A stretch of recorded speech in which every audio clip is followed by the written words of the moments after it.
Hey everybody, it's PartyElite, and it's that time of year again. The Steam Summer Sale has kicked off, and as is tradition, we're all going to see countless amazing deals on games that we're definitely going to buy and play, only to have them sit in our libraries untouched until at least the next summer sale. So, I'm here as always with some recommendations on games that are available for a great discount right now, and are definitely worth picking up and playing right away. As always, I tend to focus on strategy and management games, from classic 4X and turn-based tactics games to city builders and more. If you have recommendations of your own, drop them in the comments below, and if one of these games catches your eye today, I'd love to know that too. Now, without further ado, and with timestamps down below, let's begin. Captain of Industry is currently 30% off, available for just $25, and if you haven't already grabbed this amazing modern age factory automation game where you find yourself stranded on an island, now's the perfect time, especially since the game just dropped an absolutely massive update just last month. It introduces a bunch of new features, including trains with different kinds of locomotives, modular train stations, and much more, alongside the ability to deliver goods into orbit and build space stations, and even bring asteroids down from space to mine back on the surface of the planet. And that's not all. There's 40 new products added to the already dense list of goods, ranging from diamonds to titanium to space probe and space station parts and more, again, all added to the existing massive list of products that includes everything from sausages to uranium rods. There are a ton of features that make Captain of Industry stand out from the crowd. It really feels like an underappreciated gem to me. Starting with a small town built out of nothing but shipping containers, you first establish the ability to farm, in the interest of keeping your people fed. You keep an eye on things like soil fertility as well as air and water pollution, sure to escalate as you move on to logging and mining and, before you know it, full-scale industrialization. There's a massive tech tree, intricate logistics to manage, and a variety of systems including pipes and conveyor belts, but also vehicles like trucks and the newly added trains. One of the coolest aspects is how terraforming and mining works in Captain of Industry, giving you consequences to work with as your equipment literally digs holes in the ground and you have to dump soil to help build ramps or otherwise reclaim land. It gives a more realistic representation of the whole process and how devastating or beneficial it can be. Captain of Industry is absolutely fantastic, and at this price, it's an absolute steal. Age of Wonders 4 is currently 40% off, available for just $30, and this remains one of my favorite 4X games that's released in recent years, blending the empire building of games like Civilization, Humankind, and Endless Legend with the turn-based tactical battle systems that are more familiar in games like XCOM, all wrapped up nicely in a very fun fantasy world with RPG mechanics and a fantastically intricate faction customization system. Though there are preset factions to choose from, building your own in Age of Wonders 4 allows you to choose everything from their physical appearance, ranging from human to orc to rodent and more, to their societal norms, their attributes and traits, and their starting tomes. While each of these decisions have fairly major impacts on various gameplay systems and the kinds of events and choices available to you from the RPG side of things, the choice of tomes and how that entire system works is what truly sets the game apart. Tomes are how technologies are unlocked in-game, with each tome providing access to different spells, units, and buildings, all joined thematically. As you progress through the game, you unlock more and more higher-tier tomes, unlocking new pathways, new decisions, new units, and radical spells that can fundamentally change your people, turning them into demons and angels, or integrating them with nature or the various elements and unlocking special abilities accordingly. The game is all about finding interesting and fun synergies between your units, your spells, and your empire-building decisions, whether you decide to play as a pacifist pursuing diplomatic options or a violent warmonger. Age of Wonders 4 is a great addition to any strategy gamer's library, and its DLC has also all been worthwhile, introducing new scenarios often, and the ones introducing new tomes being particularly impactful. I can highly recommend picking Age of Wonders 4 up right away. Timberborn is 30% off right now, available for just $25, constantly getting massive updates.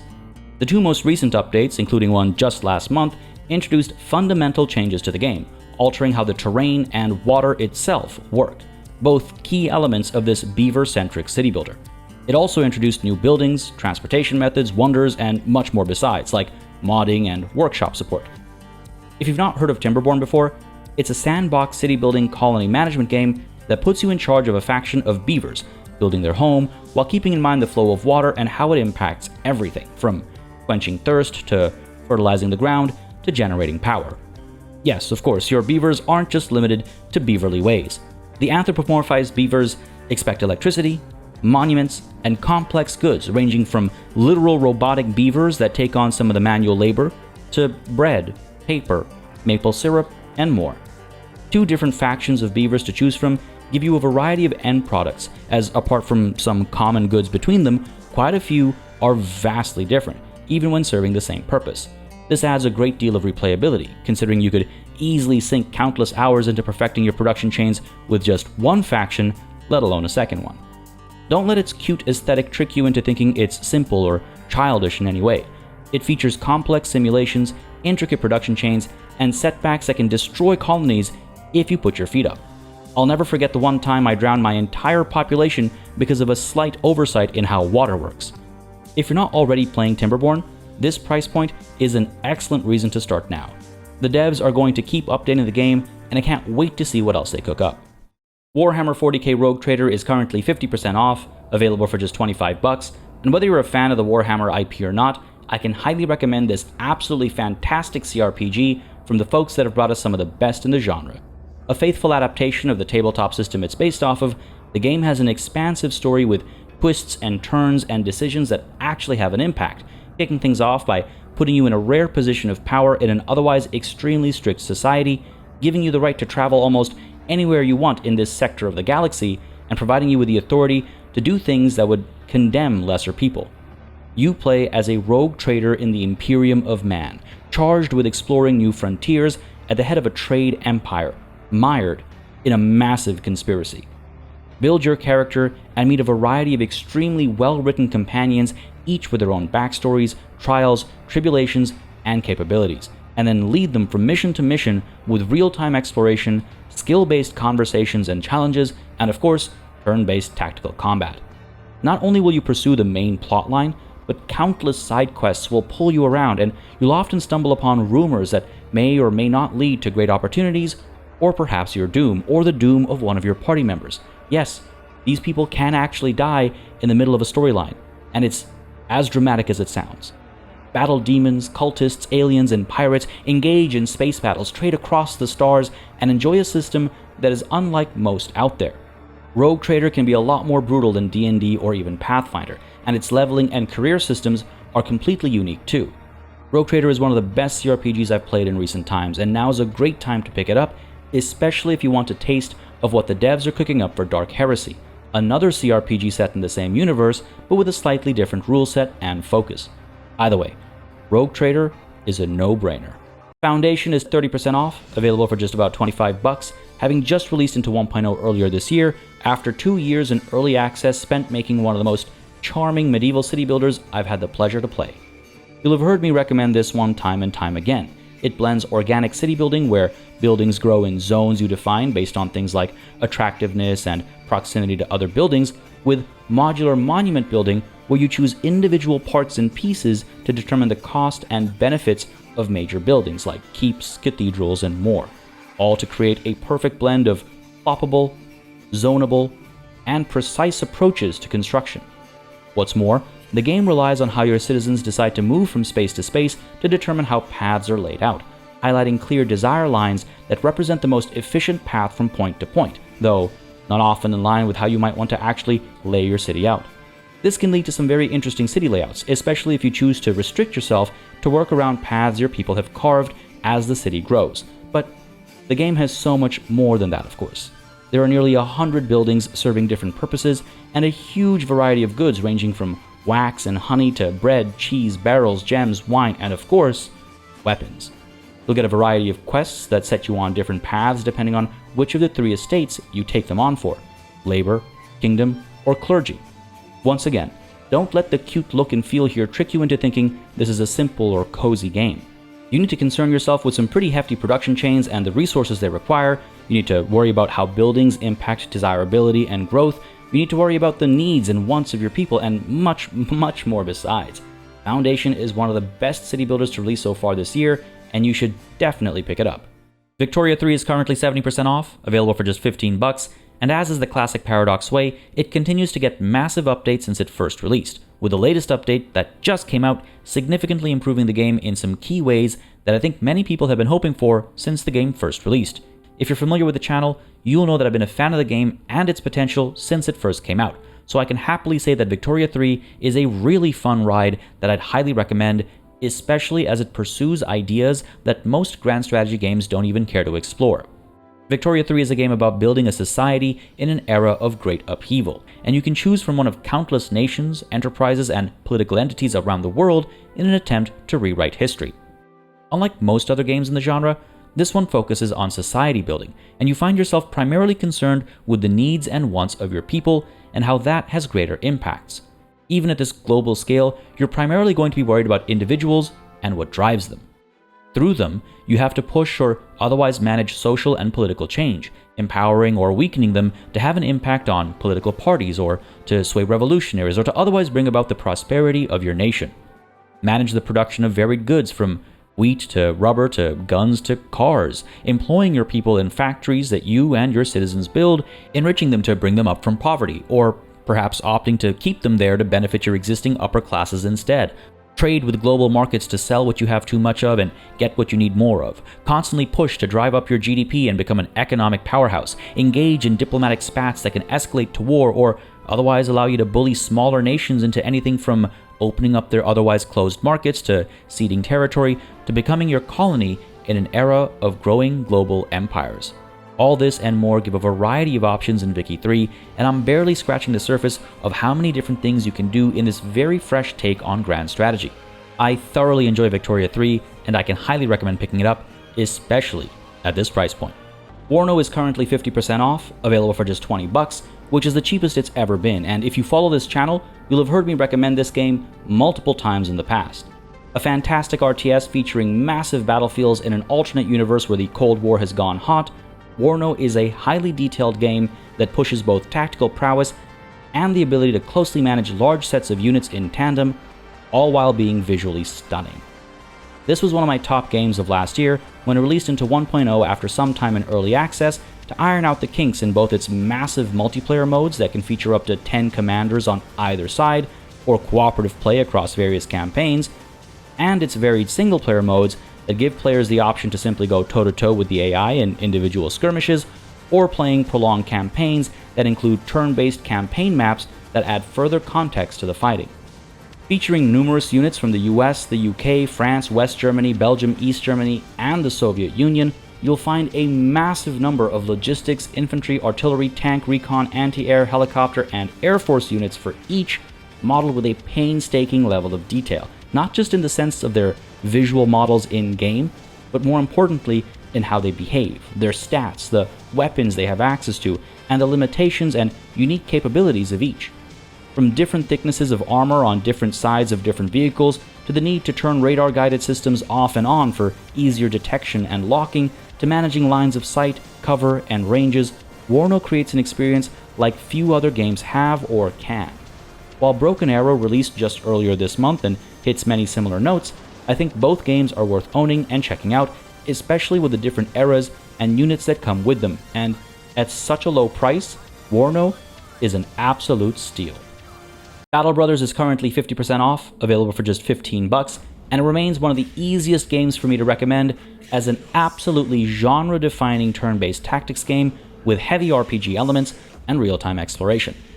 In Battle Brothers, you play as a band of mercenaries, choosing from a few different starts to determine the exact makeup of your group, and you're then thrust into a procedurally generated, low-fantasy medieval world full of nobles, bandits, and monsters. Travel from town to town, pick up quests from the various factions, grow your wealth, and use said riches to expand your band or equip them with more powerful tools of the trade. With a huge variety of mission types, equipment, and even traits, there's a lot of fun to be had exploring the world of Battle Brothers, especially when it really puts you to the test. I'm not just talking about how punishing the game is, but also in how it makes you think laterally from time to time. This includes things like how stabbing doesn't work as well against fleshless skeletons as bludgeoning does, but my go-to favorite example is when the best way to defeat a specific monster is to strip butt naked before diving in a battle, because the monster's attacks ignore armor anyway, and the best way to get an upper hand is to just have higher initiative than them, and not wearing armor is a cheeky solution to that cheeky problem. There are a lot more moments like this in the game, like how you can use daggers to kill armored enemies without damaging their armor as a great way to loot much more powerful equipment early on in a run, and there's this level of satisfaction when you get surprised by something like this, whether it plays to your benefit or against you. It's just absolutely amazing. Battle Brothers has inspired many other games, but it remains one of the best in class. If you remain on the fence about this one, I highly recommend jumping over and diving in. The next couple games I'd like to recommend are both published by Hooded Horse, so I just want to quickly let you know that outside of this channel, I am affiliated with Hooded Horse. That's not to say they sponsor any of my videos or ask me to cover their games, but I do want to mention it for the sake of transparency. The reason I'm affiliated with them is because I like the games they publish, so it shouldn't be a surprise that their games come up on the channel from time to time, but for more details, do check out the video I've linked in the description below. With that said, let's continue. Clanfolk is currently 50% off, available for just $15, and this medieval-era colony management game takes you to the harsh Scottish Highlands and asks you to establish a homestead for your family. Build housing for your people, barns for your animals, and a variety of structures for various production chains ranging from threshing to cooking to iron tool making and much, much more. Each of the members in your homestead have their own moods that need managing, and they have skills spread across an absolutely massive number. But what I think makes Clanfolk stand out is their relationship. These are family members, and over time they grow and age and die, and Clanfolk makes each of these life stages a part of the game, whether it's everyone working together to raise a child or families building memorials to grieve and mourn their lost. What's more, you can hire passerbys to temporarily help tend to tasks at hand, and if outsiders are having a good enough time, they might join your clan through marriage, growing its numbers and potentially bringing about additional generations. Unlock new technologies and capabilities by engaging in various activities, be it fishing or hunting or mining, slowly revealing more and more options to make the homestead an easier place to live. The huge net of options is extremely satisfying to explore, and just earlier this year, the developer dropped an absolutely massive update that further fleshed out these options, introduced more product varieties, and even introduced the option to send members on expeditions on a world map that extends beyond your homestead. From interesting scripted events to emergent storytelling, Clanfolk hits all the right notes and constantly gets these huge updates to make it even better. Don't let its seemingly calm backdrop mislead you into thinking Clanfolk is a casual or cozy game. If you're looking for a complex colony management game, I can highly recommend this one, especially at this price. Part of the Machine is currently 35% off, available for just $20, and this has got to be one of the most unique games I've played in these genres in a very long time. Blending narrative RPG elements with base building and turn-based tactical combat, you're playing as the world's first sentient AI, far, far in a cyberpunk future, able to spread its consciousness across vessels as a means of survival. The world is in shambles, and only you truly have the power to effect change. What that change will be is entirely up to you, along with how that change actually comes around, and I do mean that in the broadest sense. Whether you get pulled into researching gene splicing, devise more powerful weapons and units, or engage with the black market or the various rebel groups, there's always some crazy adventure to go on and surprising branches on the story along the way. I don't even want to spoil the wild meta layer or talk too much about the ability to build your own version of the Matrix, because there's just so much to explore as you pull on the various, sometimes intertwined narrative threads. Everything this game does, it does a little differently. From the way it focuses on failing forward as a way to unlock new capabilities and technologies, to how managing unit equipment and capabilities works, to the level of detail at which managing your resources and buildings matters, but how freeform the process of actually doing either of those things is. Part of the Machine has been a fascinating game to see grow since it released into early access earlier this year. Adding new storylines and plot points and diverging paths has made it grow into more and more of a sandbox, but it somehow manages to provide an extremely crafted experience still, one that you'll want to explore time and time again to really poke and prod at the various ways in which you can find and pursue purpose as the world's first sentient AI. I can highly recommend Heart of the Machine, not just because it's a good time, but also because it's trying to accomplish something genuinely different in the space, and I love when indie developers try to evolve the space in a way that others simply choose not to. There you have it, folks. 10 great games on sale during the summer sale that I think are well worth picking up and playing. If you found something you liked or want to help spread the word on some of your favorites that I've mentioned in this video, consider hitting the like button. And if you have any recommendations of your own, drop them in the comments below. I'll be releasing another video to highlight some even bigger deals during the summer sale, and if that video is already out, you can find it on screen right now. Otherwise, for more strategy gaming content, don't hesitate to subscribe. And as always, a massive thanks goes out to all of the channel members and patrons who've been supporting the channel on a monthly basis. Y'all keep us alive and running smoothly. And of course, a big ol' thanks goes out to each and every one of you for watching. Until next time, cheers.